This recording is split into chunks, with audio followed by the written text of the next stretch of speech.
Assalamualaikum warahmatullahi wabarakatuh. Eh, Terima kasih kepada Pak Dr. Rudus Kamil, MS, sebagai pengampu mata kuliah psikologi kognitif. Kemudian juga teman-teman mahasiswa S3 PMIPA Unja angkatan 2021. Pada kali ini kita akan membahas psikologi kognitif bab 9, yaitu language atau bahasa. Pokok bahasan pada bab ini adalah apa itu bahasa, sifat bahasa, komponen dasar kata, komponen dasar kalimat, memahami arti kata, kalimat, satuan teks yang lebih panjang, pemahaman bahasa, memahami kata, memahami arti, semantik, memahami kalimat sintak, kemudian membaca, masalah ketika membaca, ada disleksia, masalah persepsi dalam membaca, proses leksikal dalam membaca.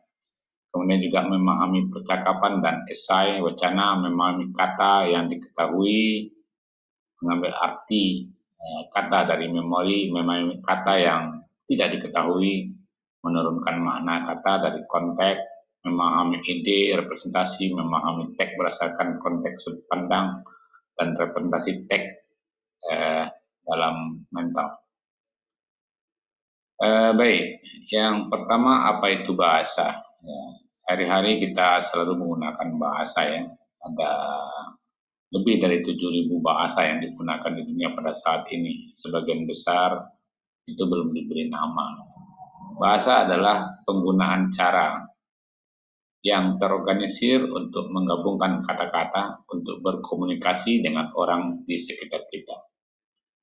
Psikologi linguistik adalah psikologi bahasa kita saat berinteraksi dengan pikiran manusia.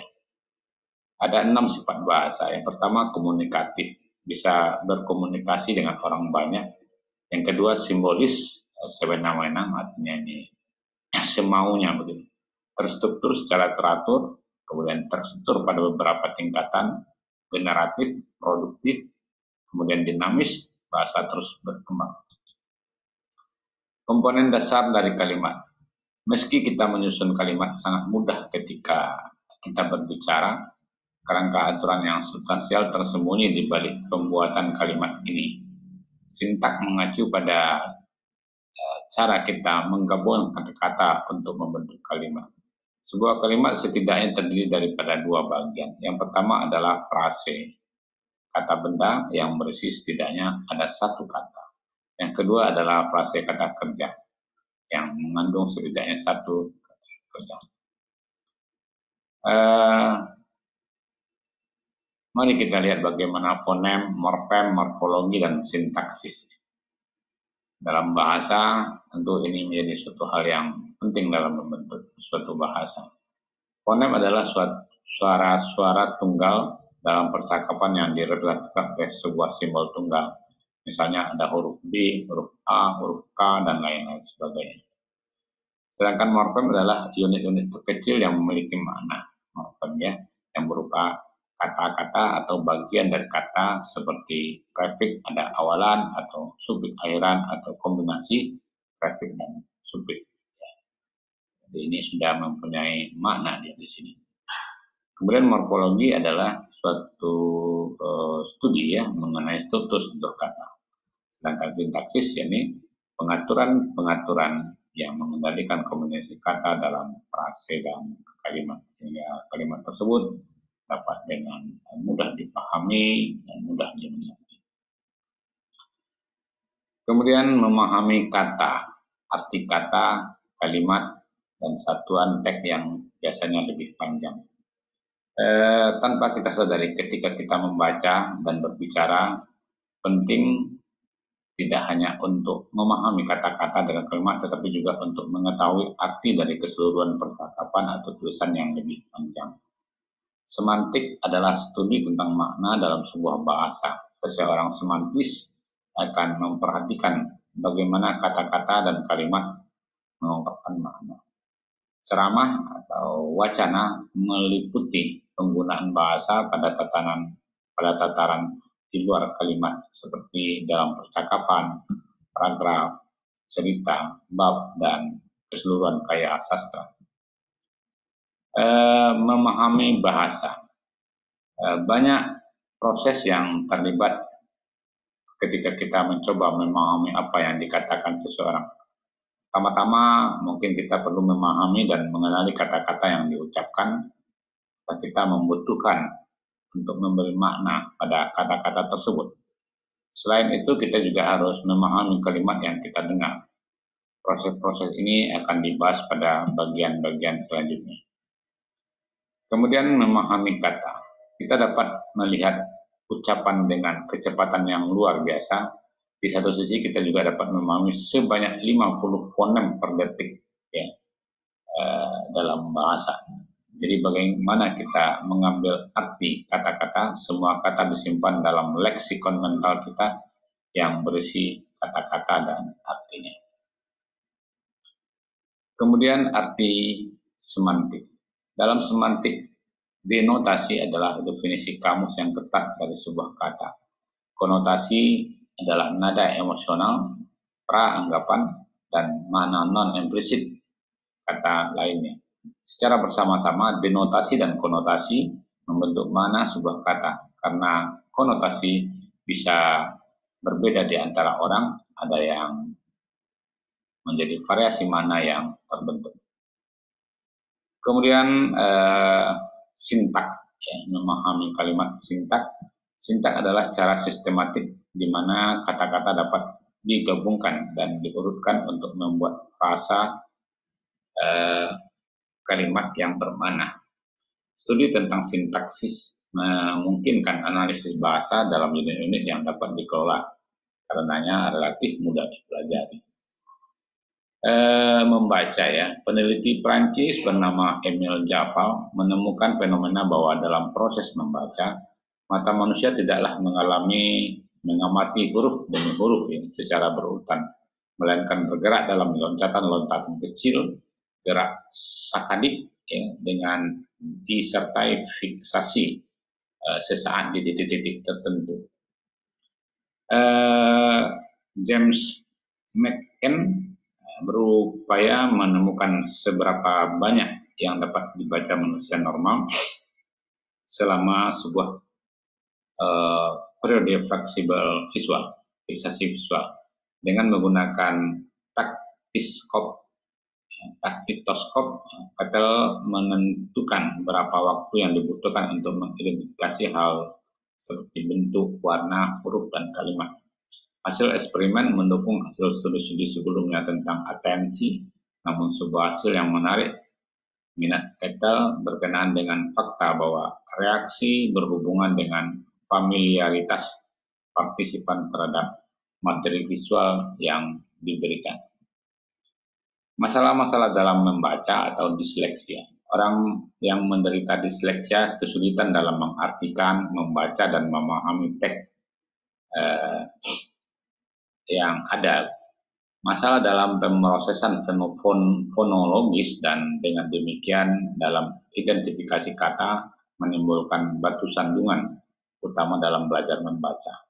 Pembaca pemula harus menguasai dua jenis proses dasar, proses leksikal dan proses pemahaman. Proses leksikal digunakan untuk mengidentifikasi huruf dan kata. Proses pemahaman digunakan untuk memahami teks secara keseluruhan. Proses leksikal dalam membaca, kita akan mengeksplorasi secara lebih rinci ya proses leksikal yang terlibat dalam membaca. Pertama, kita harus melihat lebih dekat pada fiksasi dalam gerakan mata kita yang membantu kita membaca. Kemudian kita mendiskusikan bagaimana kita mengidentifikasi kata-kata sehingga kita dapat mengambil makna dari ingatan kita.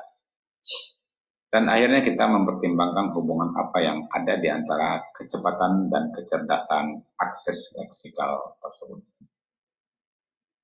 Memahami percakapan dan esai wacana ya. Pada masa dewasa, sebagian besar dari kita memiliki pemahaman yang kuat tentang bagaimana kalimat diurutkan menjadi keseluruhan yang lebih panjang, lebih terstruktur atau struktur wacana. Dari pengetahuan kita tentang struktur wacana, kita dapat memperoleh makna dari unsur kalimat yang tidak tampak dengan melihat iso kalimat terlambat. Pengkodian semantik adalah proses di mana kita menerjemahkan informasi sensorik menjadi representasi yang bermakna. Representasi ini didasarkan pada pemahaman kita tentang arti kata. Dalam akses leksikal, kita mengidentifikasi kata berdasarkan kombinasi huruf. Dengan demikian, kita mengaktifkan ingatan sehubungan dengan kata-kata. Dalam pengkodian semantik, kita mengambil langkah berikutnya dan mendapatkan akses ke makna kata yang tersimpan dalam ingatan. Terkadang kita tidak dapat menyandikan kata secara semantik karena maknanya belum ada dalam ingatan kita. Kemudian harus menemukan cara lain untuk memperoleh makna kata-kata, seperti dari mencatat konteks di mana kita membacanya. Jadi itulah bagaimana kita mengambil arti dari arti kata dari memori. Kemudian memahami kata-kata yang tidak diketahui ya. Jadi untuk mendapatkan makna dari kata dari konteks. Jadi cara lain di mana memiliki kosakata yang lebih besar berkontribusi pada pemahaman teks adalah melalui belajar dari konteks. Kapanpun kita tidak dapat menyajikan sebuah kata secara semantik karena maknanya belum tersimpan dalam memori. Kita harus terlibat dalam beberapa jenis strategi untuk memperoleh makna dari teks tersebut. Secara umum, kita harus mencari makna menggunakan sumber eksternal seperti kamus atau ditanyakan kepada guru, atau merumuskan makna menggunakan bahasa isyarat atau konteks. Kita merumuskan makna berdasarkan informasi yang ada, informasi yang tersimpan dalam memori. Kemudian representasi proposisional. Menurut model, saat kita membaca, kita mencoba menyimpan sebanyak mungkin informasi dalam memori yang bekerja untuk memahami apa yang kita baca. Namun kita tidak dapat mencoba untuk menyimpan kata-kata yang tepat yang kita baca dalam memori kerja. Sebaliknya, kita mencoba untuk mengekstrak ide-ide mendasar dari kelompok kata. Kita kemudian menyimpan ide-ide mendasar tersebut dalam bentuk representasi yang disederhanakan dalam memori kerja. Kemudian memahami teks berdasarkan konteks dan sudut pandang. Apa yang kita ingat dari bagian teks tertentu seringkali bergantung pada sudut pandang kita. Misalnya, Anda sedang membaca teks tentang rumah keluarga kaya. Ini menggambarkan banyak fitur rumah ya, seperti atap bocor, perapian, di ruang bawah tanah yang pengap. Itu juga menggambarkan isi rumah seperti koin berharga, peralatan berat, dan perangkat-perangkat televisi lainnya. Mewakili teks dalam model mental. Setelah kata dikodikan secara semantik atau maknanya diturunkan dari penggunaan konteks, pembaca masih harus membuat model mental dari teks yang sedang dia baca. Model mental dapat dilihat sebagai semacam model kerja internal dari situasi yang dijelaskan dalam teks, seperti yang tersimpan, seperti yang dipahami pembaca. Dengan kata lain, pembaca menciptakan semacam representasi mental yang mengandung unsur-unsur utama teks. Elemen-elemen ini dipresentasikan dengan cara relatif mudah dipahami atau setidaknya lebih sederhana dan lebih konkret daripada teks itu sendiri. Barangkali itu terima kasih yang dapat kita sampaikan pada materi kali ini. Semoga ada manfaat bagi kita semua. Terima kasih. Wassalamualaikum warahmatullahi wabarakatuh.